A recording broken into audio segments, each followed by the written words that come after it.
अपमान, बेइज्जती क्या कभी हुई है आपकी? कभी ना कभी तो हुई होगी, कभी ना कभी तो किसी ने कहा होगा ये कौन है बे तू, औकात क्या तेरी, हिम्मत कैसी हुई तेरी इस तरह से बात करने की, शक्ल देखी है कभी अपनी? बड़ा आया यहाँ पर बोलने वाला। जब इस तरह से बेइज्जती होती है उस वक्त आपका रिएक्शन क्या होता है? जब कोई आपको आपकी औकात याद दिलाता है उस वक्त आपके अंदर क्या चल रहा होता है? उस वक्त आप कैसे रिएक्ट करते हो? अंदर ही अंदर क्या थॉट्स आते होंगे? गुस्सा भी आता होगा, बहुत बुरा भी लगता होगा। पर क्या होगा अगर मैं कहूँ बेइज्जती होना भी जरूरी है, मजाक बनना भी जरूरी है, क्योंकि इतिहास गवाह है जो जो इंसान जमीन से उठकर आसमान की ऊंचाइयों पर पहुंचा है ना, हर किसी ना किसी की बेइज्जती हुई है, हर किसी का कोई ना कोई मजाक बना है और कई बार बना होगा। ये बात है 1999 की, जब रतन टाटा जी ने अपनी पहली कार टाटा इंडिगो लॉन्च की थी और शुरुआती समय में ये पूरी तरह से फेल हो गई।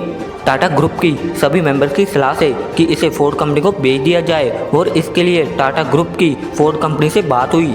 उसके बाद रतन टाटा जी को अमेरिका बुलाया गया और फोर्ड के ऑफिसर के साथ उनकी बैठक हुई और उनको कहा गया कि जब आपको इस कंपनी के बारे में कुछ पता ही नहीं था तो आपने इस बिजनेस में कदम क्यों रखा?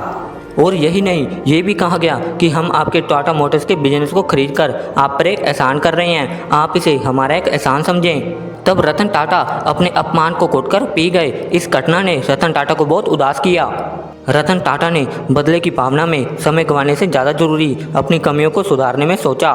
उन्होंने उस कार सेगमेंट को बेचने का विचार बदल दिया और अपना पूरा फोकस उस कार बिजनेस में लगा दिया। और कहते हैं समय पहिए के समान होता है और इस तरह से समय पहिए के समान घुमा और रतन टाटा की मेहनत ने रतन टाटा की मोटर्स को सफलता की ऊंचाइयों पर पहुंचा दिया। एक तरफ रतन टाटा की मोटर्स कामयाब हो रही थी और वहीं दूसरी तरफ 2008 में फोर्ड कंपनी दिवालियापन की स्थिति में आ गई। ऐसे में रतन टाटा के पास बहुत अच्छा मौका था फोर्ड कंपनी को नीचा दिखाने का, लेकिन उन्होंने ऐसा कुछ भी नहीं किया, बल्कि उन्होंने इसके विपरीत फोर्ड की मदद की और 2008 में रतन टाटा ने फोर्ड को 2.3 बिलियन में खरीद लिया। टाटा मोटर्स की फोर्ड के साथ ये डील उनके लिए जीवनदायिनी साबित हुई और फोर्ड कंपनी के जो चेयरमैन थे उन्होंने रतन टाटा को धन्यवाद करते हुए कहा कि आपने हम पर बहुत बड़ा एहसान किया है। और यही होता है एक महान इंसान की पहचान। अच्छा तो हर कोई बन सकता है, लेकिन महान कुछ ही बन पाते हैं। और ये तो कुछ भी नहीं, इससे भी बहुत बुरा अपमान हुआ था डॉक्टर भीमराव अंबेडकर जी का, जो कि नीची जाति के थे। लोग उनकी परछाई भी अपने ऊपर पड़ने नहीं देते थे। एक बार उन्होंने पानी पी लिया, कुएं को टच कर दिया तो उस छोटे से बच्चे को बहुत मार पड़ी, क्योंकि उन्होंने कुएं से पानी पी लिया। स्कूल में उन्हें क्लासरूम के अंदर नहीं जाने दिया, कहा गया बाहर बैठकर पढ़ाई करो, कहा गया कि संस्कृत हम बड़ों के लिए होती है, तुम्हारे लिए नहीं।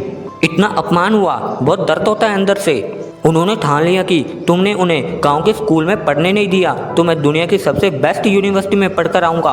और कोलंबिया यूनिवर्सिटी में उन्होंने MBA किया। उसके बाद लंदन ऑफ स्कूल में उन्होंने MSc की और उसके बाद लॉ की पढ़ाई की और उसके बाद PhD की।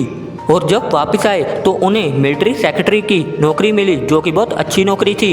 लेकिन इसके बावजूद भी उनका अपमान हुआ था और वो अपमान उनके दिल पर लगा।